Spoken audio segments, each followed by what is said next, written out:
தங்கம். அதாவது தங்கம் விலை வந்து வரலாறு காணாத உச்சத்தில போய் 1,00,000 கிராஸ் பண்ணி நிக்குது. ஜனவரி 2025ல பார்த்தீங்கன்னா, கிட்டத்தட்ட ஒரு 55, 60,000 இருந்த தங்கம், டிசம்பர்ல வந்து பார்த்தீங்கன்னா, அது 1,00,000 ரீச் ஆச்சு. ரைட் போயிட்டுருக்குது. அப்ப அந்த காலத்தில பாட்டு சினிமா பாடல்லாம் கேட்டுருப்போம். "கட்டி தங்கம் வெட்டி எடுத்து, காதலன் என்னும் சாரி பிழிந்து", அதேமாரி "தங்கமே, கண்ணே, மணியே" கொஞ்சுறதெல்லாம் இனிமே வந்து வார்த்தைகளால் தான் வந்து முடியும். அது வந்து கடையில போய் தங்கம் வாங்குவது என்பது வந்து நடுத்தர மக்களுக்கும், ஏழை மக்களுக்கும் எட்டாக்கனியாக இருக்கும். சரி, இதுக்கும் தங்கம் விலை ஏற்றத்திற்கும் என்ன சம்மந்தம்னா, இத விட்டுடுங்க.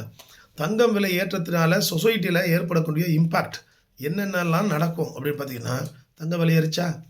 5 பவுன்ல சாதாரணமா செயின் போடுறானா, அந்த 5 பவுன் மேல 5,00,000 ஆயிடுச்சா? வெளிய போட்டுன்னு ஒரு பொம்பள போனா, அந்த 5 பவுன் தங்கம் தான் 5,00,000ல ஸ்நாட்ச் பண்ணான்னு வச்சுக்கங்க. அடுத்த செகண்டு 5,00,000 அவன் கையில ரூ. 3,00,000 குடுப்பதற்கு இந்த திருட்டு நகை வாங்குறவன் ரெடியா இருப்பான்.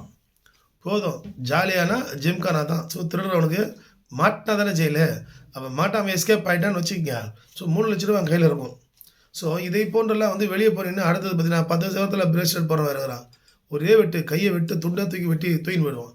ஸோ இந்த தங்கம் விலை என்பது ஏழை மக்களுக்கு எட்டாக்கனியாக ஒரு பக்கம் இருந்தாலும், அது இந்த தங்கத்த வந்து ஆபரணமா அணிஞ்சுட்டு போறவனுக்கு ரிஸ்க் அதிகமாக இருக்கிறது ஒரு பக்கம். 2வது இந்த தங்கத்த பேஸ் பண்ணி இப்ப சமீபத்தில கூட பார்த்தீங்கன்னா, ஒரு 70 வயது மூதாட்டி 4 பவுனுக்காக அடித்து கொலை.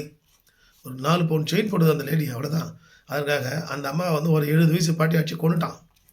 கொன்னுட்டு போயிட்டான். அப்புறம் மாட்டாம ஜெயில்ல இருப்பான். லைஃப் இருக்கும். அது வேற விஷயம். ஆனால் இந்த தங்கம் விலை உயருவது எதை காட்டுகிறது என்றால், திருடர்களுக்கு தான் திருட வேண்டும் என்கின்ற எண்ணத்தை வந்து மேலும் மேலும் தூண்டும்.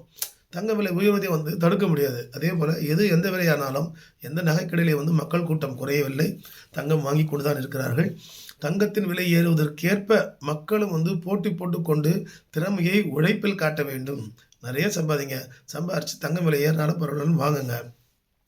இதுதான் உண்மை. ஆனா அதற்காக சமூகத்தில பார்த்தீங்கன்னா, இந்த குற்றச்செயல்கள் அதிகரிப்பதற்கான வாய்ப்புகள் அதிகம். அப்போ அரசாங்கங்கள் என்ன பண்ணணும்னா, இதை போன்று தங்கம் விலை ஏறும்பொழுது, சமூகத்தில் வந்து அந்த ஸ்டாட்டிஸ்டிக்கல் டேட்டா படி குற்றங்களும் அதிகரிக்கும் என்று கருதி, அதற்கான ஏற்பாடுகளையும் அவர்கள் செய்து கொள்ள வேண்டும்.